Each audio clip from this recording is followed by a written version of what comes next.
안녕하세요. 인천에 사는 30대 후반 여자입니다. 이혼의 상처가 이제 막 나아갈 쯤이라 이렇게 용기를 갖고 사연을 보냈어요. 지금 남편과 이혼한 지 이제 2년이 넘어가는데요. 요즘 이혼은 별게 아니라고 하지만 생각보다 이혼의 상처가 크더라고요. 이 정도로 많이 힘들 줄은 몰랐어요. 10년 가까이 산 남편과 이혼이라니 생각보다 많이 공허한 느낌이 들긴 하지만 남편과 같이 산 동안 받은 상처가 엄청 크기 때문에 공허함을 신경 쓸 힘조차 없어요. 이 답답한 마음을 풀고 싶은데 솔직하게 털어놓을 곳이 없어 용기를 갖고 사연을 보내봤습니다. 길다면 긴 저의 이야기 한번 들어보실래요? 일단 남편은 저보다 5살 많은 사람이에요. 친구 소개로 만나게 된 사람이었는데 남편과 3번 정도 데이트 후 바로 결혼을 하자고 하더라고요. 그만큼 남편이 저한테 푹 빠져버린 거죠. 사실 전 사람을 잘 믿지 않기 때문에 몇 번 보지 않은 남편과 연애하지 않고 바로 결혼을 결정하기 너무 힘들었어요. 사람은 정말 좋은데 신뢰를 쌓기엔 기간이 너무 짧은 게 흠이었죠. 신중에 신중을 더해서 결혼을 고민했는데요.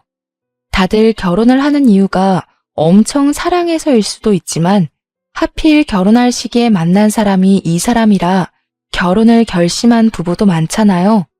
제가 딱 그런 경우였죠. 지금 이 사람을 놓치면 언제 또 결혼할 남자가 나타날까 이런 생각이 나더군요. 저도 안정적인 삶을 누구보다 살고 싶은 여성이었고 화목한 가정을 갖고 싶은 욕심이 어릴 때부터 항상 있었어요. 변명처럼 들리시겠지만 결혼에 대해 5개월 동안 신중하게 고민했답니다. 그렇게 남편과 첫 만남 이후 거의 6, 7개월 만에 결혼하게 됐는데요. 결혼을 준비하면 많이들 싸우고 파혼한다고 하는데 다행히 저희 부부는 싸우지 않고 무난하게 결혼 준비를 할 수 있었어요. 저희 부부는 처음부터 무리해서 집을 사지 말고 전세부터 시작하기로 했어요. 그렇게 각자 번 돈은 각자 관리하기로 하고 결혼 생활을 시작했죠. 저희 결혼 생활이 늘 시끄럽고 힘들었던 이유는 다 시어머님 때문이었는데요. 시어머님은 굉장히 화려한 분이셨어요. 빨간색, 파란색 등등 머리가 항상 알록달록했고 옷 입는 스타일도 엄청 파격적이었어요. 나이 많으면 많을수록 가꾸고 살아야 한다는 마인드를 가진 분이라 가꾸는데 신경을 많이 쓰셨어요. 게다가 성격이 완전 외향적이라서 내향적인 제가 그런 시어머님의 성격을 따라가기가 어렵더라고요. 근데 그런 시어머님은 버는 돈에 비해 소비 습관이 너무 과했어요. 옷을 워낙 좋아하시는 분이라서 틈만 나면 쇼핑을 하시는 편인데요. 너무 과한 게 아닐까? 걱정이 들긴 했었지만 본인의 돈을 사용하는 거라서 크게 신경 쓰지 않았는데 언제 한번 일이 크게 터지게 됐는데요. 남편과 결혼한 지 1년이 넘었을 때 있었던 일이었는데요. 시어머님께서 이번에 아울렛에 가서 쇼핑하고 싶다고 하셔서 같이 가게 됐어요. 그래서 저희 부부와 함께 드라이브 겸 해서 같이 아울렛에 가게 됐었는데요. 저희 부부는 아울렛에서 10만 원 정도 사용한 반면 어머님께선 아울렛에서만 혼자 80만 원을 쓰신 거예요.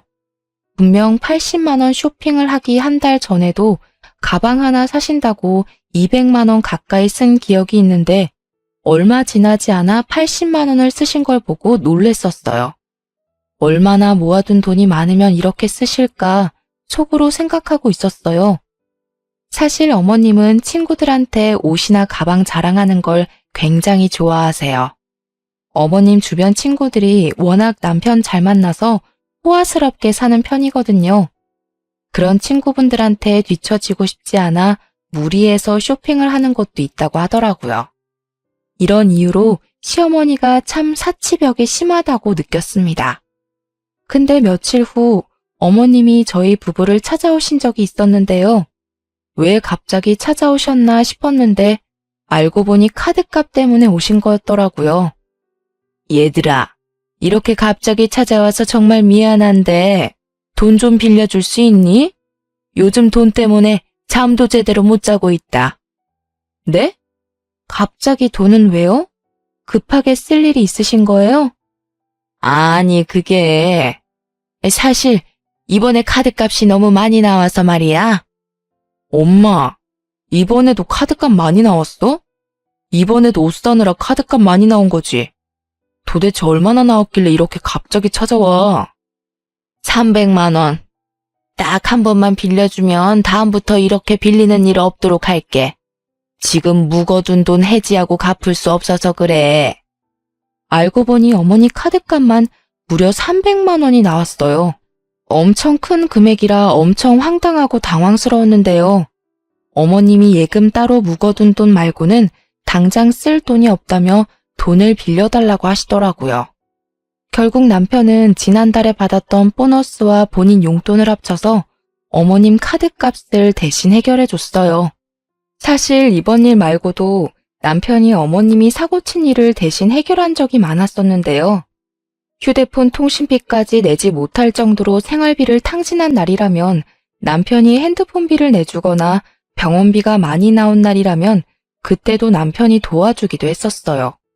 근데 그 정도는 아들로서 해줄 수 있는 일이라 크게 터치하지 않았어요.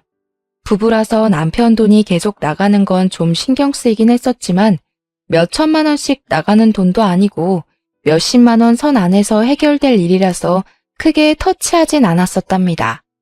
근데 이번엔 카드값이 300만 원이나 나왔다고 하길래 남편이 그 돈을 빌려준다고 할 때 썩 내키지가 않더라고요. 그리고 과연 어머님이 이 300만 원이란 이 큰 돈을 진짜 갚으실까 싶더라고요. 여보, 지난번에 어머님한테 300만 원 빌려줬잖아. 근데 그거 어머님이 갚으셨어? 그때 어머님 뵙고 나서 한 번도 연락이 없으셔서. 아니, 안 갚았는데. 아무리 빌려준 돈이라고 해도 엄마한테 그 돈을 어떻게 받겠어.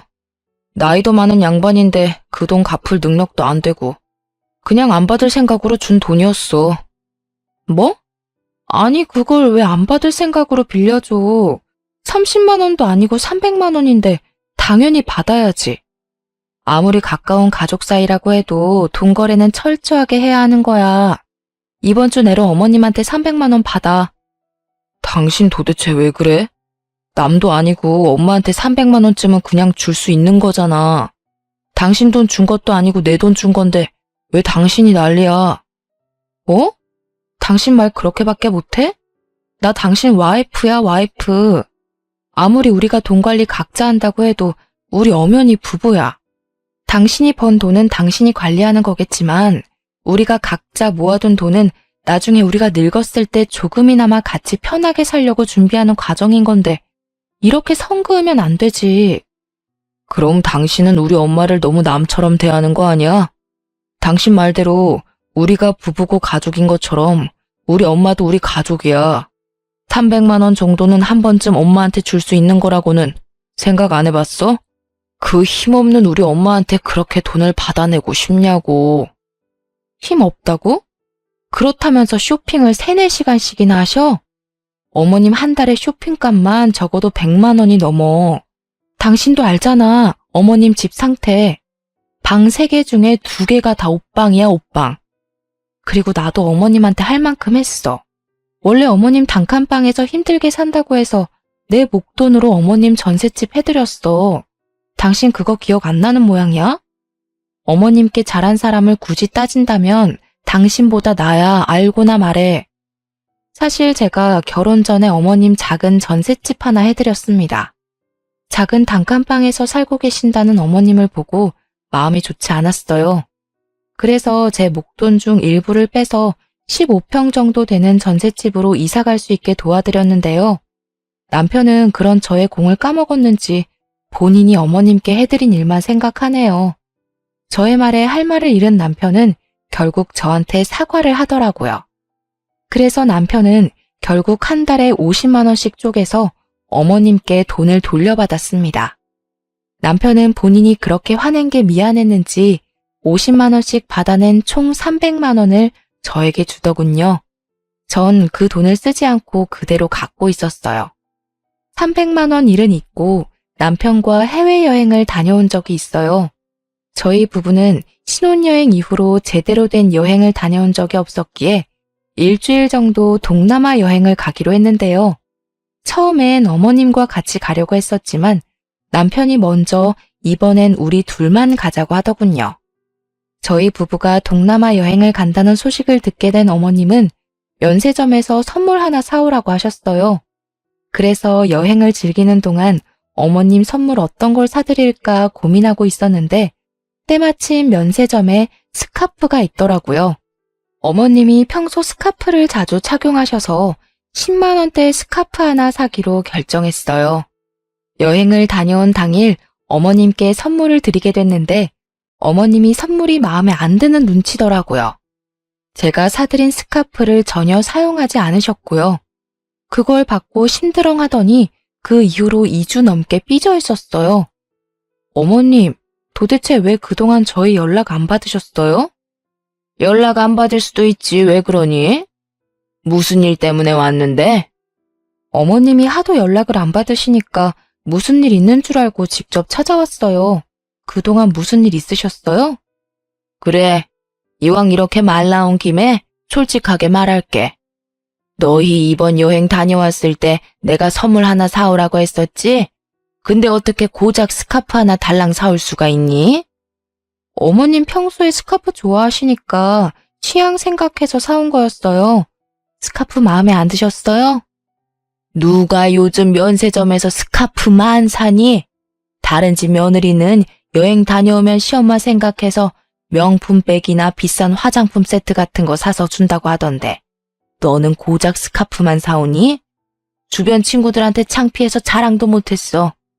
어머님이 충분히 서운하실 수 있는 부분이겠지만 저희 어머님 명품백 사드리려고 여행 간 거 아니었어요. 그리고 명품백이 1, 20만 원 하는 물건도 아니고 적어도 2, 300만 원은 거뜬히 깨지는 건데 저희가 그것까지 사드릴 돈이 없었어요. 여행 갈 돈은 있고 이 시엠이 가방 하나 살 돈은 없다는 게 말이 안 되잖아. 정말 실망이다 실망이야. 생각보다 어머님의 삐짐이 오래 갔었어요. 저한테 본인 잔심부름을 시키는 것은 물론이고 제가 다니고 있는 회사 앞에 갑자기 찾아와서 5만 원, 10만 원씩 용돈을 가져간 적이 한두 번이 아니에요. 말도 없이 회사 앞까지 찾아오실 분이 전혀 아니신데 이번 일로 복수라도 하고 싶은 것인지 수시로 그러시더라고요. 예전에 남편이 시어머님께 빌려준 300만 원을 저한테 준 적이 있었잖아요. 그 돈을 그동안 쓰지 않고 갖고 있었던 게 천만 다행이었어요. 그 돈으로 결국 어머님 명품 가방 하나 사드렸습니다. 아무리 남편이 저한테 준 돈이지만 그래도 남편한테 미리 말하고 가방 하나 사드렸어요. 남편은 고맙다고 절 안아주더라고요. 이런 철없는 시어머님 때문에 하루에 수십 번은 천국과 지옥을 오고 갈 때가 많아요. 저에게 가방을 선물 받은 어머님께선 동창 모임에 가서 가방 자랑을 엄청 했다고 들었어요. 우리 며느리가 사줬다면서요. 그래도 그 말을 들으니 기분은 좋았네요. 그런데 제가 이혼을 결정하게 된 큰 대형 사고가 터졌었는데요. 어머님께선 동네 아주머니 두세 분과 자주 놀러 다니는 편이셨어요. 주로 꽃구경을 가거나 함께 카페를 다니셨어요. 카페에서 3, 4시간씩 수다를 떨 정도로 가까운 사이 같더라고요. 그런데 언제부터 동네 아주버님들과 같이 나이트를 다니기 시작하셨어요. 아무리 흥이 넘치고 화려한 걸 좋아하신다고 해도 나이트를 다니시던 분들이 절대 아니었어요. 흥을 풀기 위해 노래방에서 한두 시간 노래 정도 부르는 정도였지 나이트에 가는 편은 아니었는데요. 나이트를 다닌다고 들었지만 전 크게 반대를 하지 않았어요. 아버님과 사별한 지 꽤 되셨기에 적적하시니까 다니는 거겠지 라고 대수롭지 않게 넘겼고 남편도 크게 반대하지는 않았어요. 처음엔 일주일에 한 번 정도 가시는 것 같더니만 어느 순간 일주일에 두세 번은 가는 것 같더라고요. 그래서 너무 다니는 거 아닌가 싶었는데 오히려 어머님은 나이트만 다녀오면 스트레스가 풀린다고 너무 좋아하셨어요. 나이트에 다니고 나서부터 쇼핑하는 횟수가 의외로 줄기도 해서 차라리 다행이다 싶었죠. 근데 언제 한번 어머님께서 연애를 한다고 말씀하셨었는데요. 어머님이 아버님과 사별하고 나서 단 한 번도 연애를 한 적이 없었어요. 재혼할 생각도 전혀 없다고 말씀하신 분이라 그런 어머님께서 연애를 시작하셨다 해서 깜짝 놀랐는데요. 얘들아, 나 요즘 만나는 남자 한 명 있어. 너희들한테 이걸 말해야 하나 고민 많이 했는데 만나다 보니 이 남자 좀 괜찮은 것 같아서 너네한테도 솔직하게 말해야겠구나. 어머님, 너무 축하드려요. 어떤 분이세요? 어서 말해주세요. 나이트에서 만난 남자이긴 한데 그 사람도 와이프랑 사별한 남자더라고. 그 후로 여자를 만날 생각 전혀 없었는데 이번에 처음으로 날 좋아하게 됐다네. 에휴, 참 부끄럽다. 너희들은 내가 연애해도 괜찮겠니? 당연하죠. 전 진작에 어머님이 연애하길 바랬어요. 당신은 어때? 어머님이 연애하시니까 좋지? 근데 걱정되는 게 있어. 나이트에서 만났다는 게 참 마음에 걸리네. 아무리 둘 다 연세가 있으신 분이라고 해도 만난 장소가 너무 불순하잖아. 정말 괜찮은 분 맞아? 내가 산 세월이 있는데 남자 하나 볼 안목도 없겠어? 참 다정하고 좋은 사람이야. 어머님은 소녀처럼 정말 좋아하셨어요. 연애할 생각이 없다고 하셔서 평생 혼자 사시는 게 아닐까 걱정이 많았었는데 이제 어머님도 새 삶을 살 수 있다는 사실에 정말 행복하더라고요. 어머님께서 이번에 새로 만나는 남자친구는 어머님보다 4살 정도 많은 분이셨어요. 두 분께서 일주일 내내 만나서 데이트를 즐기고 그런다고 하셨는데요. 근데 어머님이 말씀하시는 걸 들으면 그 남자친구분 하는 행동들이 좀 이상하더라고요. 정상적인 연애가 아닌 것 같은 느낌이랄까? 그리고 실제로 만나봤는데도 좀 꺼림칙했고요. 데이트를 하다 보면 서로 번갈아가며 데이트 비용을 내거나 하는 게 있어야 하는데 모든 비용을 어머님이 내셨어요. 게다가 신발부터 옷, 가방 등등 갖고 싶은 물건이 있으면 모두 다 어머님께 사달라고 한다고 하더라고요. 하는 행동을 보면 완전 늙은 제비 같더라고요. 언제 한번 어머님 남자친구와 어머님, 저 이렇게 3명이서 저녁 식사를 한 적이 있어요. 남편은 이날 회사 일 때문에 참석을 하지 못한 상태였는데요.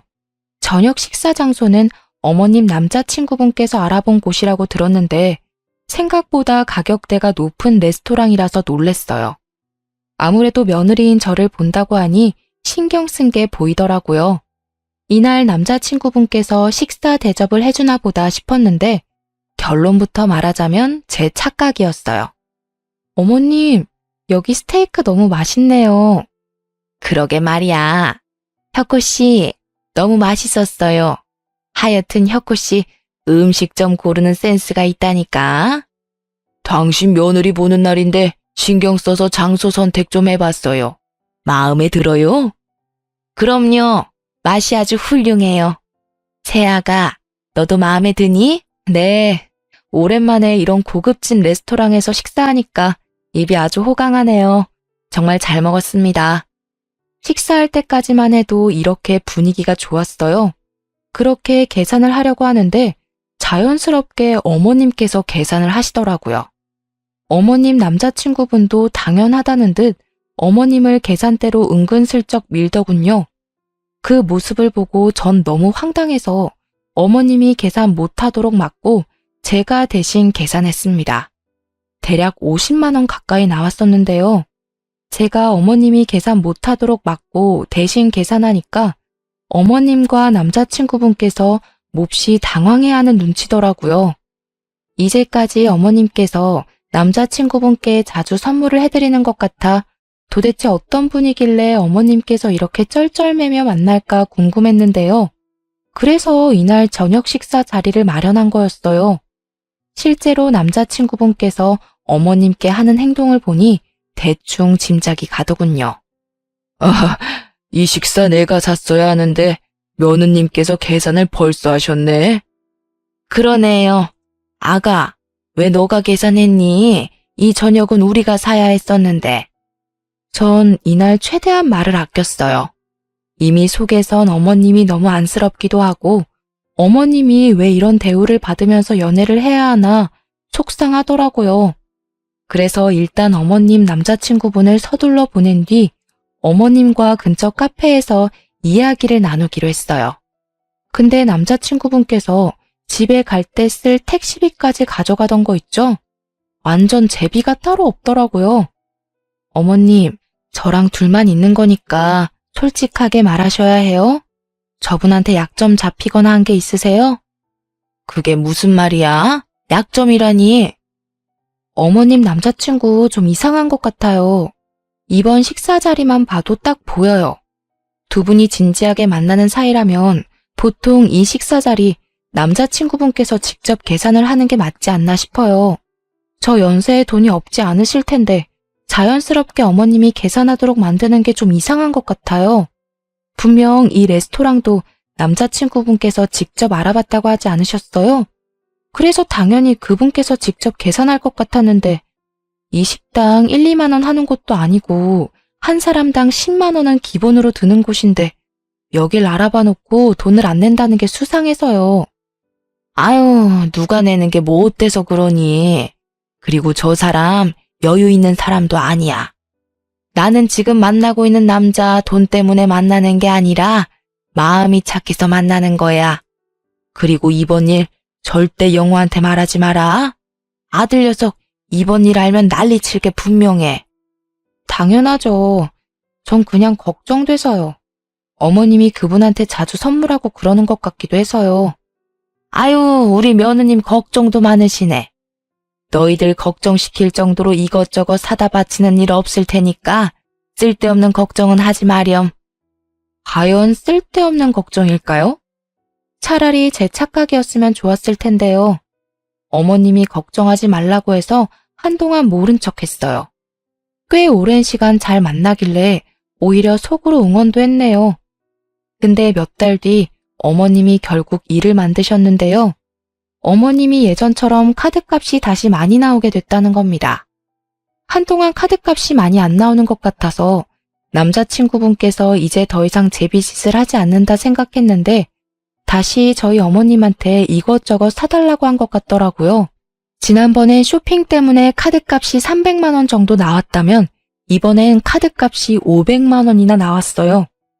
그 이유를 들어보니 남자친구한테 이것저것 사주는 것도 모자라서 이번에 무리해서 여행을 다녀왔다고 하더라고요.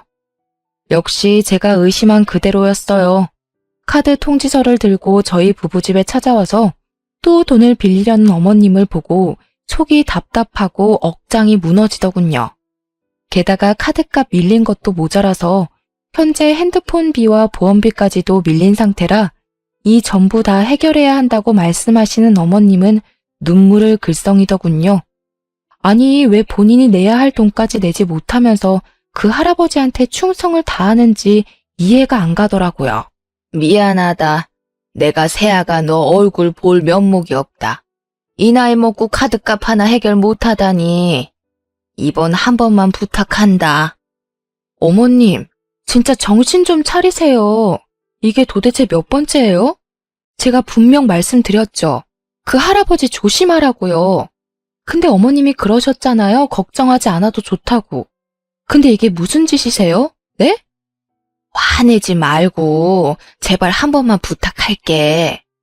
어머님 앞으로 예금 하나 있으시죠? 그거 억지로 갖고 있지 말고 해지하세요. 그걸로 밀린 핸드폰비랑 보험비까지 정리하시면 되겠네요.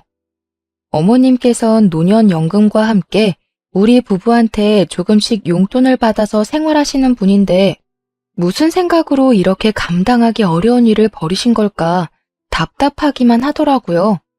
젊은 남자와 만나서 호구당하는 것도 아니고 그 늙은 할아버지한테 간이고 쓸개고 다 내줄 것처럼 행동하는 어머님이 정말 이해가 안 되었죠. 어머님이 가지고 계신 예금 하나가 있는데 전 그 예금을 해지하라고 말했습니다. 근데 어머님께선 쭈뼛쭈뼛거리더니 충격적인 말 한마디를 하셨어요. 그 돈, 그 사람한테 있어. 네? 어머니, 정말 왜 그러세요? 얼마나요? 얼마나 주셨는데요? 6천만 원. 그 사람이 주식 좀 할 줄 안다고 하길래 내가 투자 목적으로 6천만 원 줬어. 2배 이상 불려준다고 하길래 근데 정말 잘 되고 있는 것 같더라고. 어머님이 주식에 대해 뭘 안다고 그러세요. 요즘 주식시장 얼마나 안 좋은데요. 그거 손해보더라도 당장 돌려받으세요. 아시겠어요? 그거 돌려받는 대로 카드값이랑 핸드폰비 다 해결하시고요. 어머님을 집에 돌려보내고 전 시름시름 앓았습니다. 어머님 때문에 마음 편할 날이 없기 때문인데요. 그날 저녁 남편이 퇴근하고 나서 시름시름 앓고 있는 저한테 왜 그러냐고 묻더군요. 전 그런 남편에게 어머님과 있었던 일을 모두 말했어요. 근데 남편은 이미 알고 있던 것처럼 반응이 싱겁더라고요.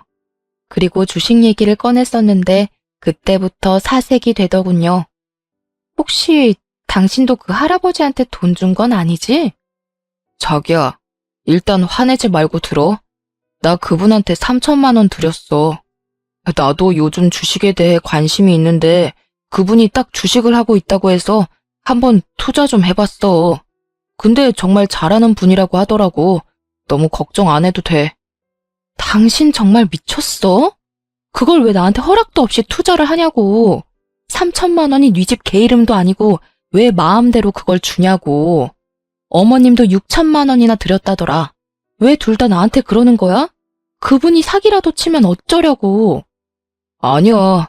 그분 사기치거나 그럴 분은 아닌 것 같아. 그리고 당신이 무슨 돈이 있다고 3천만 원이나 그 사람한테 투자를 해? 사실 우리가 예전에 공동으로 모아둔 3천만 원 예금 그거 깨서 드렸어. 정말 미안해. 내가 그거 꼭 제자리로 돌려놓을게. 나 한 번만 믿어줘. 그걸 손댔다고? 진짜 당신이나 어머님 모두 다 질린다. 도저히 안 되겠어. 우리 이혼하자, 이혼해. 이혼이라니. 이혼은 절대 안 돼. 나 당신이랑 못 헤어져. 내가 왜? 전 한동안 친정집에 가기로 했습니다. 생각 정리가 되면 그때 이혼을 할지 말지 결정하기로 했는데요. 친정집에 2주일 정도 가 있을 동안 시어머님과 남편에게 큰일이 터졌어요. 어머님 남자친구가 잠수를 탔다고 합니다. 어머님께서 돈을 돌려달라고 말한 순간 그때부터 연락이 닿지 않았다고 해요. 어머님이 그 남자친구 집에 찾아갔었는데 이미 모든 짐을 다 뺀 상태로 어머님이 모르는 곳으로 도망갔다고 합니다. 저는 이미 예상하고 있던 결과였어요. 요즘 이런 사람들 한둘이 아니라고 하잖아요. 시어머님 남자친구분 하는 행동만 봐도 딱 사기칠 사람 같았어요. 어머님은 그분한테 콩깍지가 제대로 씌어서 그걸 모르고 있던 거였어요. 알고 보니까 어머님만 사기를 당한 게 아니라고 해요. 어머님과 같이 나이트를 다니던 동네 아주머님들도 그 할아버지의 말만 믿고 주식에 투자했다가 돈을 돌려받지 못했다고 하네요. 6천만 원 사기를 당한 어머님은 약과였어요. 어떤 아주머니는 1억 가까이 돈을 잃었다고 합니다. 어머님은 물론이고 남편까지 돈을 돌려받지 못한 상태로 전 이번 일을 알게 된 후 이혼하기로 결정했어요. 이혼하자고 말하니 남편은 정말 손이 발이 되도록 싹싹 빌었습니다. 어머님은 이번 일로 제정신이 아닌지 오히려 이런 일로 이혼을 하냐면서 적반하장으로 나오더라고요. 넌 이런 일 가지고 이혼을 꼭 해야겠니? 부부란 게 어려움이 있으면 같이 이겨낼 줄도 알아야지. 이혼하자는 소리가 어떻게 바로 나올 수가 있어? 어머님, 이제까지 어머님이 저희한테 한 행동들을 생각해 보세요. 저는 남편도 남편 일이지만 어머님 그 철딱선이 없는 행동 때문에 숨 막혀서 이 사람이랑 못 살아요. 어머님 수준껏 생활을 해야지 탱자탱자 돈 쓰기만 하시는데 옆에서 그걸 제가 다 어떻게 감당하고 살아요? 그리고 어머님이 분명 그러셨죠. 이제까지 산 세월이 있어서 안목이 좋다고요. 근데 어머니 인생 헛사셨어요. 이 연세에 어떻게 감당하려고 남자 하나 잘못 만나서 돈까지 잃으셨어요? 무슨 힘으로 다시 일어나시려고요?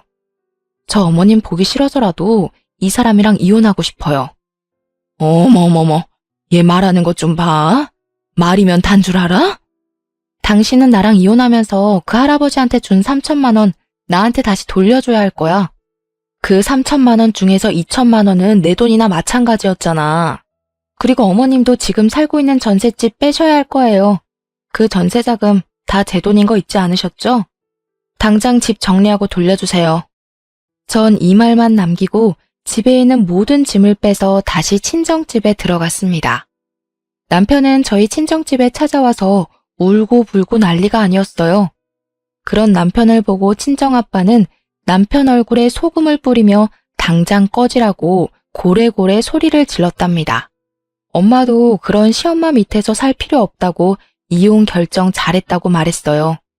언제 한 번은 남편이 제가 다니고 있는 회사 앞까지 찾아왔어요.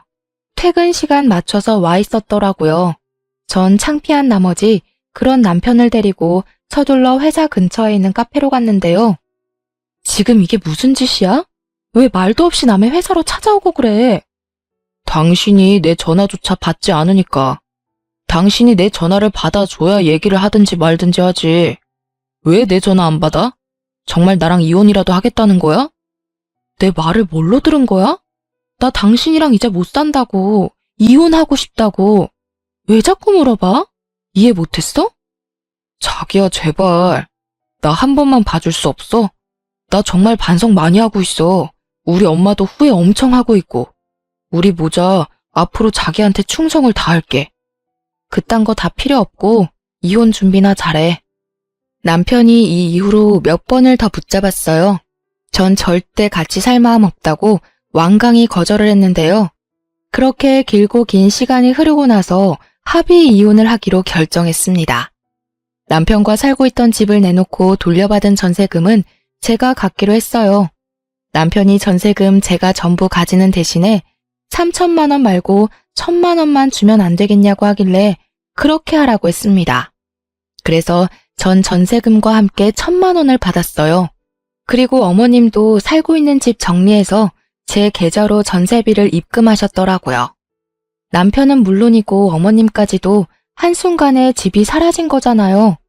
두 사람은 결국 연식이 오래된 빌라 반지하로 이사 갔다고 해요. 남편은 그런 집에서 어머님과 같이 살려고 하니까 정말 많이 힘든 눈치더라고요. 그래도 뭐 어쩌겠어요. 두 사람이 벌인 일인데요, 뭐.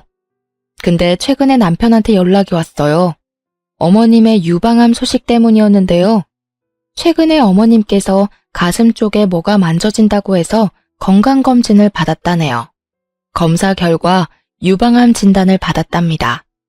근데 정작 두 사람은 병원비가 없는 상태라 당장 수술을 진행할 수 없었어요. 그래서 남편이 수술비를 빌리기 위해 저한테 전화를 한 거였더라고요. 여보, 잘 지냈어? 이혼하고 오랜만에 연락하는 것 같네. 정말 미안한데 돈 좀 빌려줄 수 있을까? 우리 엄마가 이번에 암 진단을 받아서 내가 지금 너무 찌질한 거 알겠지만 엄마가 아프다는데 어쩔 수가 없네. 당신이랑 이혼하고 나서 나 쥐뿔도 없어. 당신도 알잖아, 우리 사정. 이번 한 번만 도와줄 수 없어? 딱 한 번만 도와주면 진짜 당신한테 연락 안 할게. 내가 뭘 믿고 두 사람한테 돈을 빌려줘. 어머님이 아프신 건 안타까운 일이지만 이젠 내가 상관할 일이 아니라고 봐. 이젠 나 당신 가족 절대 아니야. 당신 능력껏 해결해. 다시는 연락하지 말고. 이번에 돈 한 번만 빌려주면 더 이상 연락하지 않을게.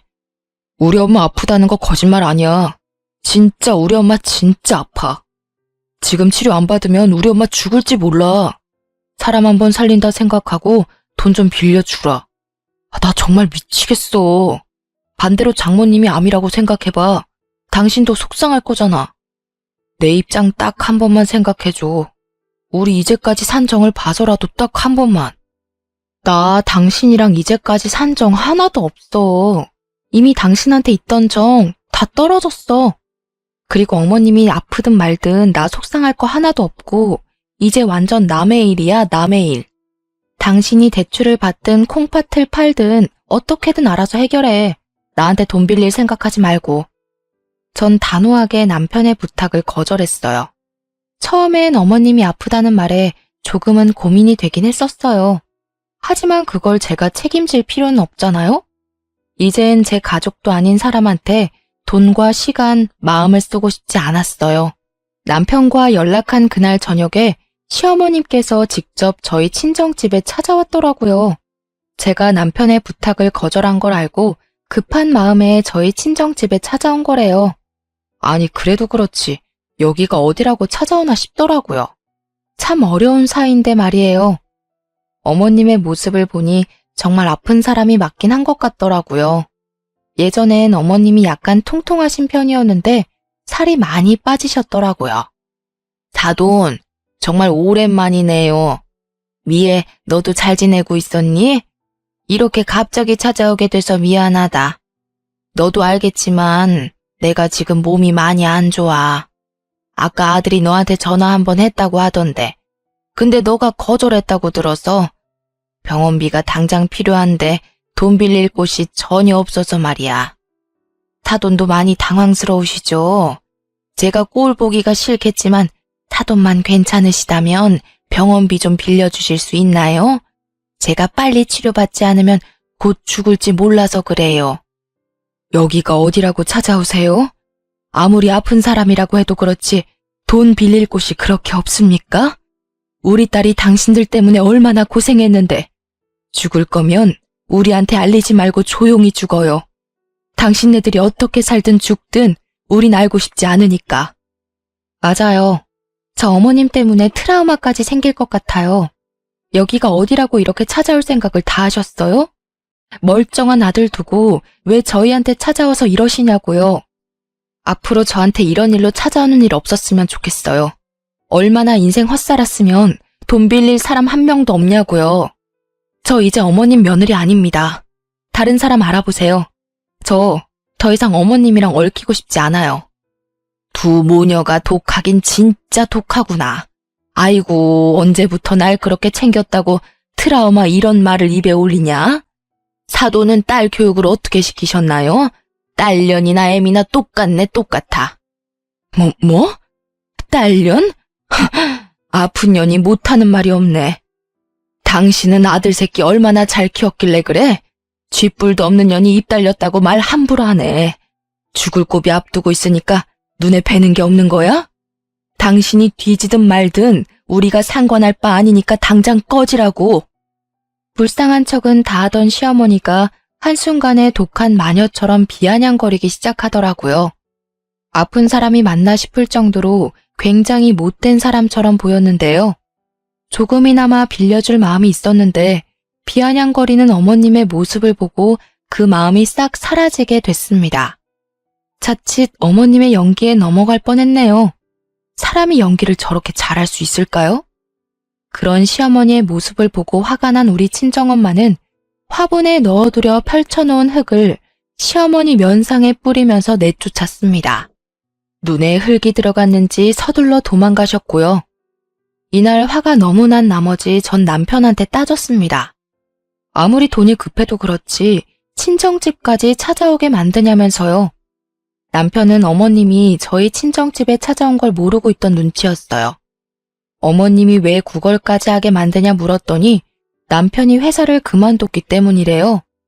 남편이 솔직하게 말하더군요. 본인이 명예퇴직을 당해서 돈을 구할 데가 없기 때문이었어요. 명예퇴직을 당했다니? 그게 무슨 말이야? 사실 내가 당신이랑 이혼하고 나서 너무 힘들었거든. 그래서 술 마시는 일이 많았었는데 언제 한번 술 먹고 부장한테 전화해서 술주정 좀 했거든. 그게 정확히 기억은 안 나는데 내가 해서는 안 되는 말이랑 행동을 했었나 봐. 그게 문제가 돼서 나더러 회사에서 퇴직하라고 하더라고. 남편이랑 같이 다니는 회사 동기들 말을 들어보면 남편이 부장한테 음담패설은 기본으로 하고 게다가 이제까지 회사 내에서 해왔던 부장의 행동 하나하나 모두 지적했다고 해요. 게다가 남편이 학벌에 비해서 회사 업무 능력이 너무 없어서 언젠가 해고할 생각을 하고 있었다고 해요. 근데 때마침 부장한테 그런 몰상식한 행동을 하는 바람에 해고를 당하게 된 거였죠. 회사에서 나름 힘이 있는 부장은 그런 남편을 회사 그만두게 만들었다네요.